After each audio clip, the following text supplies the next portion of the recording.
Bonjour à tous. Les portes de la discothèque Le Diams à Courlaoux ne s'ouvriront pas ce soir. La préfecture du Jura a ordonné la fermeture administrative de l'établissement pour une durée d'1 mois en cause des troubles répétés à l'ordre public et des nuisances aux abords de la boîte de nuit. Une décision lourde de conséquences pour les 8 salariés mis au chômage technique alors que l'établissement avait déjà été marqué par une altercation mortelle l'été dernier.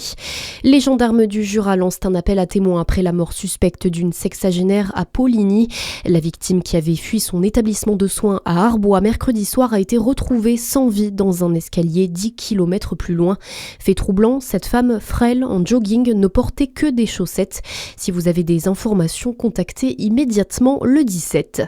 François Rebsamen, mis en cause par la branche locale de l'association Anticorps en ce début de semaine.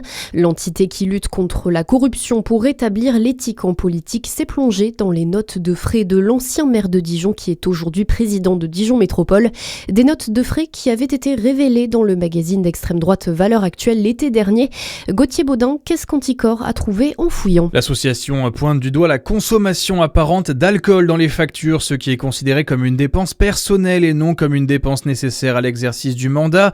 Mais les notes de frais révèlent aussi des écarts significatifs et inexpliqués dans la numérotation de certaines factures et des factures datées de périodes de confinement du Covid-19. Elle mentionne des taux applicables à des repas consommés sur place, selon les mots d'Anticorps 21, donc à une période où il est interdit de fréquenter des restaurants à cause des restrictions sanitaires.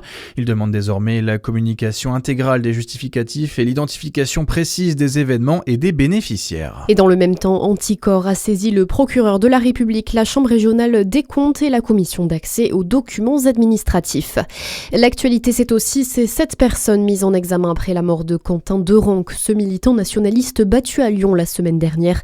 Parmi les suspects, le collaborateur du député insoumis Raphaël Arnaud, Jacques-Élie Favreau, est poursuivi pour complicité. Il a été placé en détention provisoire. Les 6 autres ont été mis en examen pour homicide volontaire. Âgés de 20 à 26 ans, ils sont, selon une source proche du dossier, connus pour être soit membres, soit proches de la jeune garde. 14e jour des JO de Milan-Cortina et les Français sont en lice avec notamment le biathlon. À 14h15, les tricolores s'élanceront pour la Mass Start avec un objectif, une 4e médaille d'or pour Quentin Fillon-Maillet. Éric Perrault et Émilien Jacquelin sont également en lice. Et ce n'est pas tout puisque le programme s'annonce chargé pour la délégation française. Dès 10h, les ski-crosseuses emmenées par Marielle Berger-Sabatel entament leur qualification pour une finale prévue à 13h15. Et puis en soirée, place au short track où Chloé Olivier briguera une médaille sur le 1500 mètres. À suivre votre météo sur Fréquence Plus.